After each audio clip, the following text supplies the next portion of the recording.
Vous avez toujours su, je parlais de l'élégance, Michel Denisot, je me permets de vous le dire, parce qu'on vous apprécie beaucoup, effectivement, mais vous avez cette humilité, donc on parle pour vous, pour choisir toujours le bon timing, pour prendre des décisions, le bon choix. Je parlais des castings tout à l'heure, des concours de circonstances. Quand il a fallu quitter le Paris Saint-Germain, là aussi vous avez choisi le bon timing, vous avez pris la bonne décision, et à l'époque, c'était en 1998, voilà ce que vous disiez.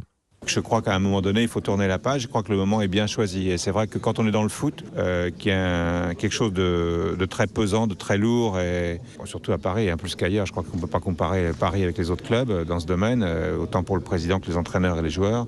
C'est très, très pesant.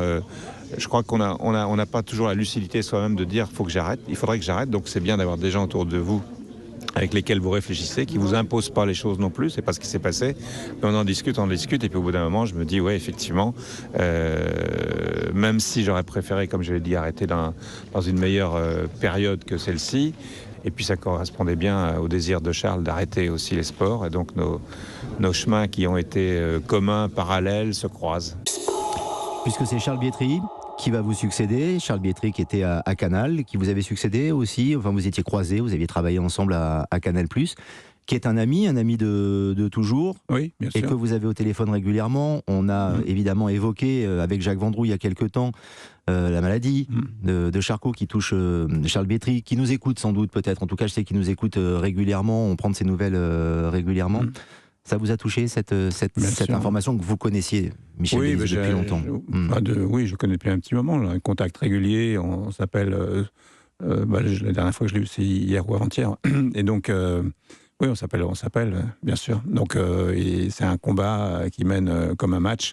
Je crois Charles sa religion, c'est le sport, quoi. C'est la famille et le sport. Ce sont ces deux religions majeures, parce qu'il a dit dans l'équipe qu'il n'avait pas de croyances religieuses. Et donc, mais je crois qu'on peut avoir d'autres croyances auxquelles il s'accroche et qui lui permettent aujourd'hui d'être là. Et voilà, c'est un match difficile pour lui, évidemment. Oui, et malheureusement, on connaît le résultat, mais il aura lui aussi, Charles Bietri, à sa manière, marqué l'histoire du sport en général. Bien sûr. Jacques Vendroux. Mais bien sûr, il a d'abord été un formidable journaliste à l'AFP pendant de très longues années. C'est là où je l'ai connu. Enfin, je l'ai connu à l'AFP.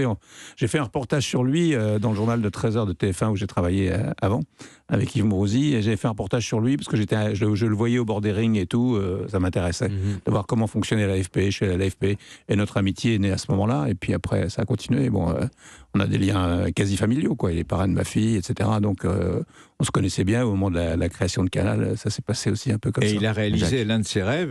Il voulait jouer gardien de but. Il a joué gardien de but pendant de longues années dans des clubs de Ligue 2, de Division d'honneur, etc. C'était quelqu'un qui avait...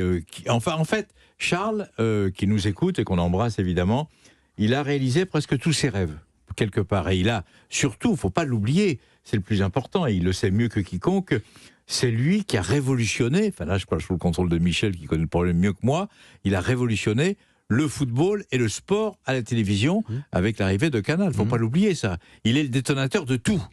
1984 ? Tout à fait, oui. PSG, c'est ça le premier match PSG, oui, tout à fait. Bon, c'était que tu commentes. Oui, que je commente avec Charles, et Jean-Paul Jaude qui réalise. C'est le trio qui a démarré ces retransmissions. Et Charles avait... Quand je faisais avant, je commentais le foot sur TF1 aussi avec Didier Roustan. Et donc Charles m'appelait souvent en faisant des commentaires, des remarques qui étaient très pertinentes. Mais c'était un bateau un peu qui bougeait pas, quoi, à TF1, puisqu'il n'y avait pas de concurrence. Donc, quand Canal est arrivé, il ne faut pas oublier qu'il n'y avait que 3 chaînes, et on était la 4e. Donc, il y avait beaucoup d'espace pour créer des choses. Et donc, effectivement, il a installé très très vite une nouvelle façon de traiter le foot, à la fois au niveau de la réalisation avec Jean-Paul Jaude, et puis au niveau du commentaire aussi, quoi. C'est que c'est très exigeant, le direct est très exigeant, évidemment, le commentaire de foot est très exigeant.